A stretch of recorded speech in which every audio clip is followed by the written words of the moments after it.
صفا كأنهم بنيان مرصوص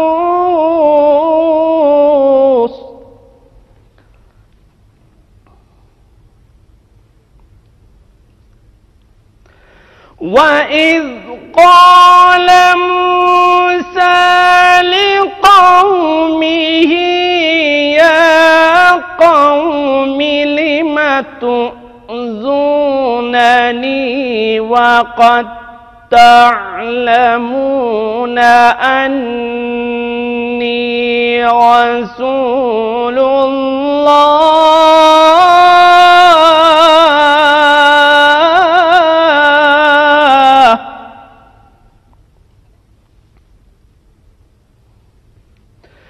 وإذ قال موسى لقومه يا قوم لم تؤذونني وقد تعلمون أني رسول الله إليكم فلما زاغوا أزاغ الله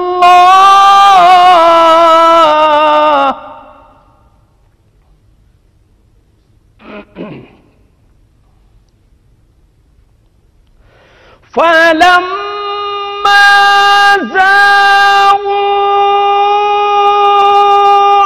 أزاغ الله قلوبهم والله لا يهدي القوم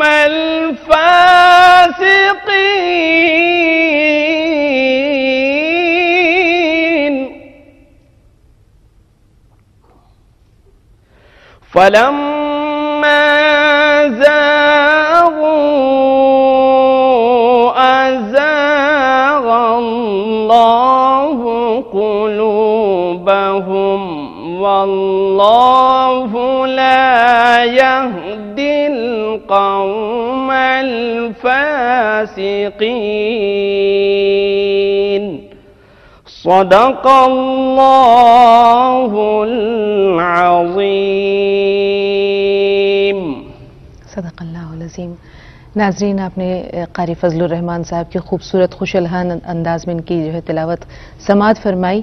اللہ تعالیٰ آپ کو جزائے خیر دے. اور ہمارے اس مقدس بزم کا آغاز ہو چکا ہے. مولانا صاحب، آپ سے ہم جاننا چاہیں گے، گزشتہ کچھ دنوں سے ہم آپ سے رشتہ داروں کے یا اللہ تعالیٰ کے بندوں کے حقوق کے بارے میں بات کر رہے تھے.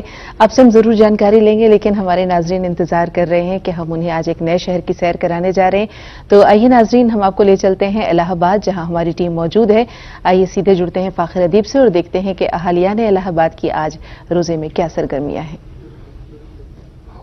تو ناظرین، یہ تھے فاخر ادیب جو 17ویں رمضان المبارک میں اہالیان الہ آباد سے ہمیں اور آپ کو روبرو کرا رہے تھے.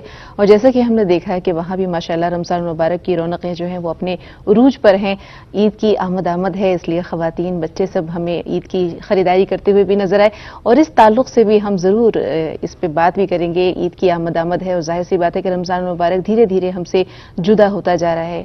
وقت جو ہے وہ گزر رہا ہے بہت تیزی سے.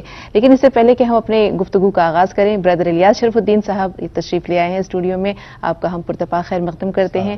برادر الیاس شرف الدین صاحب کا نام محتاج تعارف نہیں ہے. ناظرین، اسلام اور تقابلی نظام زندگی پر خاص نظر ہے آپ کی، آپ کے مطالعے کا خاص موضوع ہے. برادر ایک اسلامی اسکول کے گائیڈ بھی ہیں جو آپ کی زیر نگرانی چل رہا ہے. ایک بار پھر آپ دونوں شخصیات کا ہم پرتپاک خیر مقدم کرتے ہیں.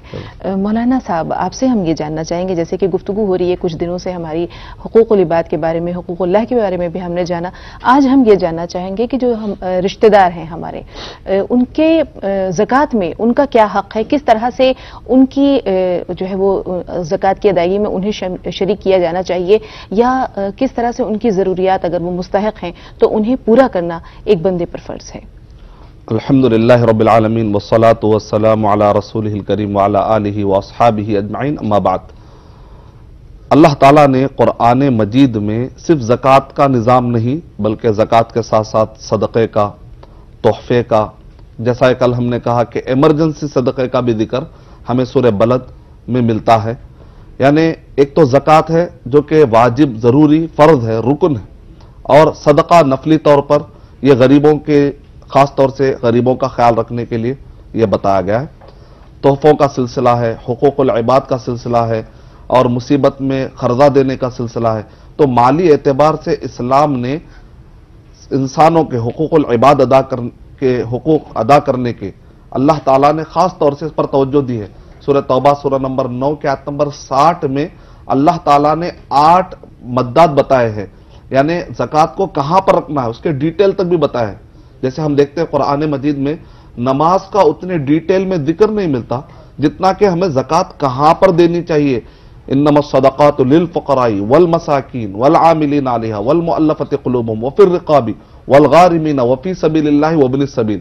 پھر اللہ تعالیٰ نے احسان کے طور پر زکوٰۃ سے ہٹ کر، صدقات سے ہٹ کر حسن سلوک کے طور پر رشتہ داروں میں لینے اور دینے کا، تحفے، تحائف، اور اسی طرح ان کے مصیبتوں میں مدد کرنے کے کانسیپٹ پر ابھارتے ہوئے اللہ تعالیٰ نے کہا سورہ نساء سورہ نمبر 4 کے آیت نمبر 36 کے اندر وَاعْبُدُوا اللَّهَ وَلَا تُشْرِكُوا بِهِ شَيْئًا وَبِالْوَالِدَيْنِ إِحْسَانًا وَبِذِي الْقُرْبَى وَالْيَتَامَى وَالْمَسَاكِينِ وَالْجَارِ ذِي الْقُرْبَى وَالْجَارِ الْجُنُبِ وَالصَّاحِبِ بِالْجَنبِ وَابْنِ السَّبِيلِ.